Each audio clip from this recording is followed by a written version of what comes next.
Hey beautiful souls, it's your girl J Arius, the Aquarius, and in this video we're going to do an energetic tap-in on the late Rest in Power Quan. This is one of my friends, Shayna. She suggested for me to look into this, and this is what I got. This is all my psychic opinion. This is all alleged, entertainment purposes only. I'm still a baby at this, kind of not. Like, I've always kind of read energy and stuff my whole life, but it's really amplified in the last few months. So how do I read is I'll connect to their higher Krystic council, and whatever wants to come through, I'll be that vessel. I use body dowsing. I get angel numbers all the time. Sometimes I use cards. I've used a pendulum in the past, but body dowsing is the same thing. And I've even got to the point where I can ask like my hands a yes or no question, and I'll feel like fire or tingles or whatever you want to say. And then also, I like to look at their numerology, and I like to look at their true sky birth chart. And I'm getting on myself.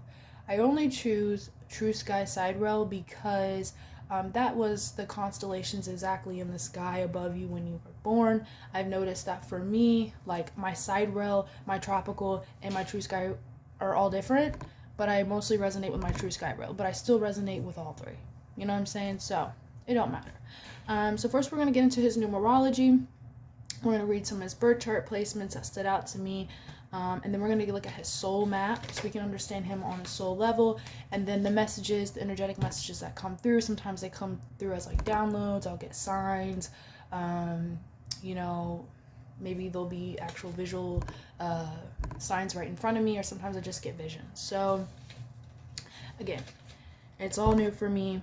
Not really all new for me, but this, like actually harnessing it and believing in myself, is new for me. And I want to thank you so much if you've believed in me, because sometimes I feel like I'm a freaking turkey walking around with my head cut off. Okay, but that's pretty much been my whole life. So let's get into this. I got my notes here.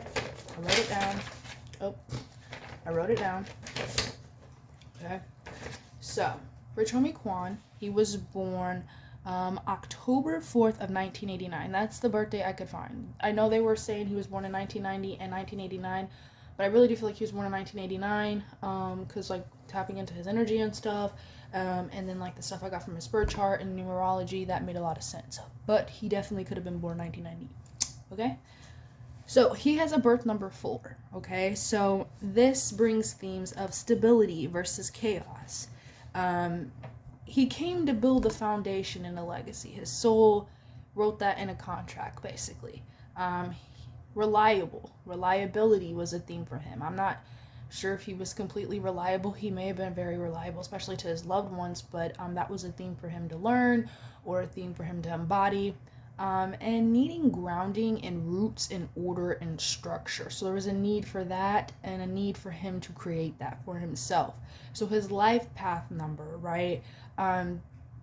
This is life being on the move for him. He's a life path number 5. Okay, I've noticed a few of the people that I've actually do energetic tap-ins on recently, the life path number has been 5. Okay, interesting. I need to look more into that.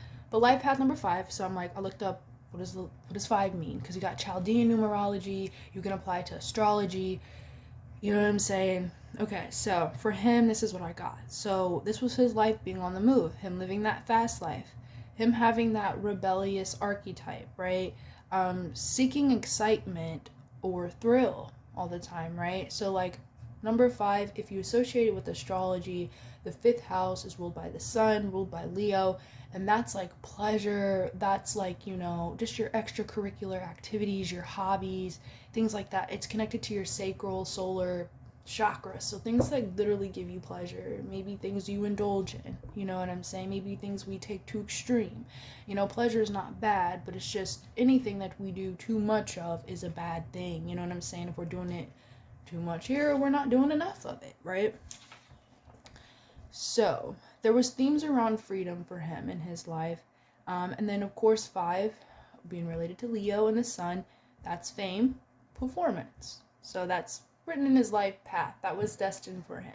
Okay, so getting into his birth chart, and this is his true sky side rail placements. Okay, so if you look up his tropical, you look up his side rail, you're gonna be like, what is she talking about? True sky side rail. Okay, he has his sun in Virgo, okay? So his purpose, okay, because your sun is your soul essence, and honestly, you don't really grow into your sun sign until later on in life. That's kind of what you're trying to embody. You're really more your rising sign. But he was a sun in Virgo, so at a soul essence, he was service oriented. Um, he was a healer in his own right, and he was about refinement. The shadow here for him, though, was he probably never felt like he was enough. He was probably super perfectionistic. Um, you know what I'm saying? Maybe too hard on himself. Maybe had too unrealistic expectations of others and himself, and he was easily let down. And I get that completely because I'm a Virgo rising, a Virgo moon in my true sky side row. Okay, Virgo energy is not to be slept on, I'm telling you. Anyways, then he has Saturn in Sagittarius, okay? So this is lessons. So Saturn is lessons, restrictions, suppression, oppression, things that keep you boxed. But Saturn can also be a beneficic, especially if you actually learn the lessons and you integrate them. You know, it can give you great material abundance and things like that, right? So he has Saturn in Sagittarius. So there's lessons around his truths, his beliefs, freedom, that Sagittarius energy. And there was consequences when he was not aligned with his integrity, okay? So Jupiter and Gemini also showed. So this is expansion through his expression. So this is that, I would say, a rapper placement. You know what I'm saying? So Jupiter is going to expand. Gemini is ruled by Mercury. So this is communication, networking. This is like that childlike energy that's just like communication. You know what I'm saying? Rapping, words, vocals, things like that. And this also gave him that storyteller archetype to where he, you know, would rap about things he had went through in his life, and other people also related to that and things like that. And yeah, and this shows growth, Jupiter, through his voice, lyrics, and networking. Gemini. Okay? So getting into his galactic soul map. I know I get so excited doing these. I really do. So get your reading today. Get your activation today. Your soul galactic map, your MP3, 30 to 45 minutes. Okay? And we're going to start with what flame you emanated from. And then we're going to work ourselves down. What galactic wars, conflicts are you here to heal? What kind of things are you bringing online to help the collective and help the new earth? You know, 4444, Etsy, coffee, or email me. And then plus you get a 70-page plus. That's 70-page at least, okay? I've been having to send these documents within like at least three different PDFs, okay? Of just all your placements listed, things like that come through. And with that, there's all kinds of information added on to that, like mission, healing imprints, you know, ways to integrate that, you know, things you've probably been through. So let's get into his soul galactic map. So I pick up on Blue Flame. He emanated from the Blue Flame. He spent a lot of time in Andromeda, though. And I pick up on, so he's associated with the Blue Flame. So this is him cutting through the lies. This is him being a truth teller. Communication, right? Using his voice. Sirius came through. So this is his ties to music, vibration, rhythm-coded mission, okay? Then Orion came through, okay? So this is him being systemized, trying to break himself away from the patriarchal system, right? This is PTSD themes, right? Violent themes, that me against the world theme, right? Extreme thinking. And it was important for him to learn in this life, to learn mastery over chaos. Because he's a very powerful being. I wouldn't be surprised if he's connected to the Krystic dragons, things like that. Opposite of chaos is power, opposite of power is chaos. You know, it's the same spectrum, just two different ends, okay? Okay, and then I picked up on he carries indigo type 2 and 3 strands. 2, he's a system buster.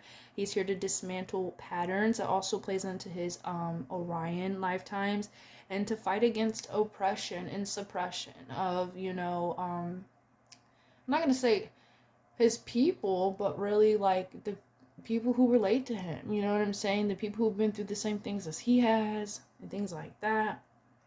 And then Indigo Strands 3. So part of his contract he did take to clear some, distorted draconian overlays and Nephilim I pick up on like that. And this is basically just him fighting his own demons. Like one day he feels like I'm a good dad. I can hold this down. I got this in the bag.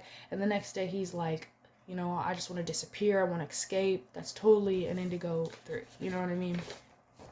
So the messages that I got for Rich Homie Quan, and I want to keep saying P&B Rock. I don't know if P&B Rock is wanting me to tap into his energy. I might do that next, because I'm not gonna lie, like the last 3 days that I've been picking up messages and doing this reading, I keep wanting to say P&B Rock. It's Rich Homie Quan.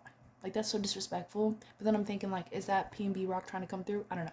But here's the messages that I got about Rich Homie Quan, because Shayna had asked me, what happened to him? Like, everyone kind of went silent around it. So this is just what I got. Okay, so I pick up on ownership tags heavy. So, in like with the industry ownership tags, you know what I'm saying?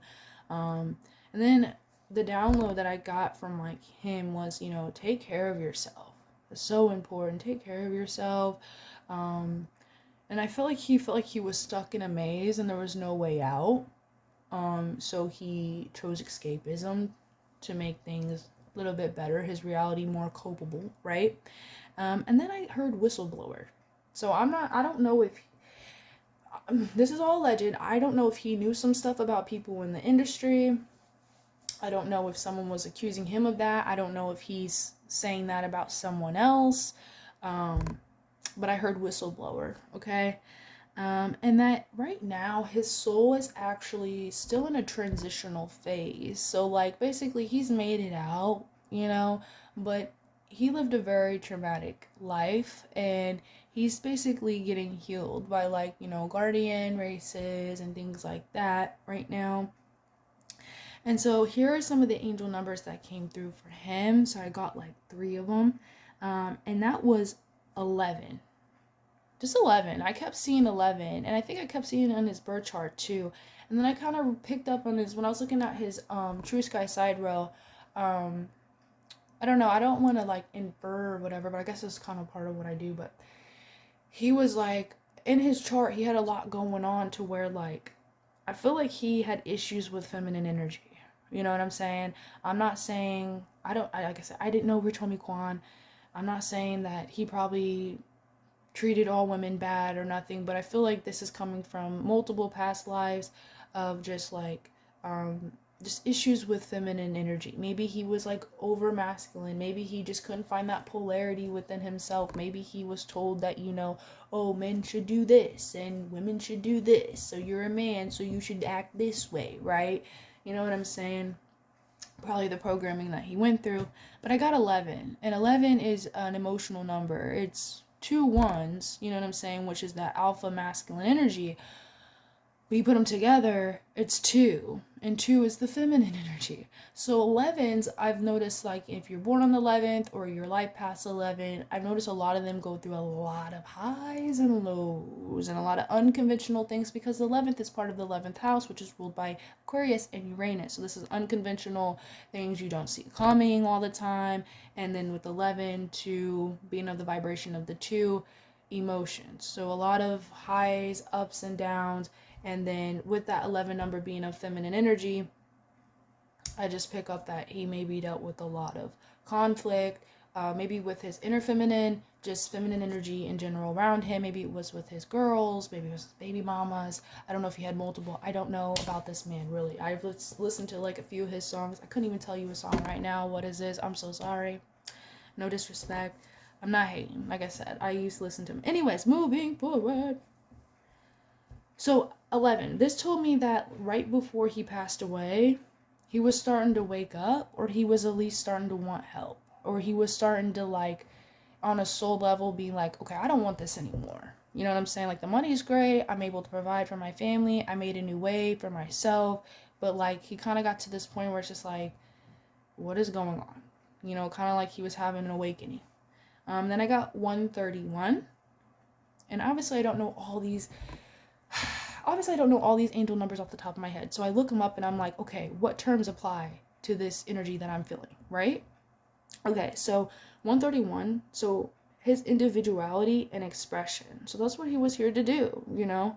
And 336, so there was guilt around family and choosing the artistry. So I feel like he definitely felt like pulled in two ways. Like I really do feel like he was a provider and a protector. He had that archetype, but then again, he was also allegedly, you know, dealing with ownership tags, so he had to be pulled this way, but he really wanted to be present, you know what I'm saying? But then he also had his own stuff going on, so it was easier to just kind of put that mask on, or, you know, disappear like a lot of addicts try to do, you know.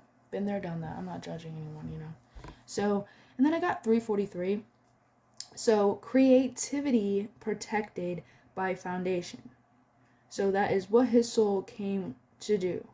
So his soul, like, when incarnated into Earth, obviously there was other things. He was like healing ancestrally, but collectively, you know, he took on stuff collectively too. But like the main thing that comes through with him is like obviously just take care of yourself. You know, put yourself first. You know, you can't pour from an empty cup. You can't pour from an empty cup. You know, same with you men. You know what I'm saying? You can't sit here and, you know, if you're the type to provide, or you're the type to, like, you know, you can't do it if you're exhausted, if you don't have any healthy outlets or anything like that. You know what I'm saying? And like again, like I heard that one song by Juice WRLD, like stuck in the maze, like that. So I really do felt like he was trapped and he was doomed, unfortunately. This is just what I got. Again, this is all alleged, my psychic opinion, entertainment purposes only. I'm so sorry, Shayna. I didn't get much more, but that's what I got. I don't know. I can't really say if there was foul play or not, you know what I'm saying? But I do feel like this was a man that was definitely fighting his own demons and just trying to make a way out, but he didn't know which way out of the system. He kind of came to that awakening like, okay, you know, I got the money, I got the foundation, but like, how can I still create and do this but not be subjugated or obligated or controlled? Allegedly, right? So, Omni-love, absolute healing. Until the next transmission, I hope you guys are liking these energetic tap-ins, you know, because I've been, again, I got to do P&B rock. Like, I just keep having people come to me and things like that. I don't care. There's probably people out here who think I'm freaking batshit crazy. That's cool, too, because sometimes I feel that way. But I'm done yapping my jaws. Omni-love, absolute healing. Until the next transmission, get at me for a Starseed chart reading or energetic clearing. All the information will be at the end of the video and below. Thank you.